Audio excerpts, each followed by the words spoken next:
মিষ্টি আলু।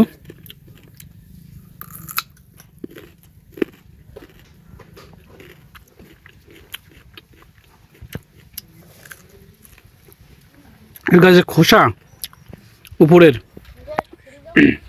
না খোসা তো ভালো লাগতেছে না, খোসা নাই এক প্রকার, জালি বলে।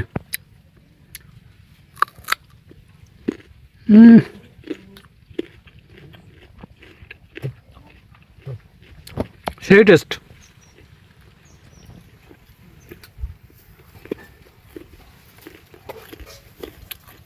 গাছের থেকে এরকম মিষ্টি আলু তুলে খাওয়া আসলে দুর্দান্ত। কি করতেছিস আবার, আর তুলবি?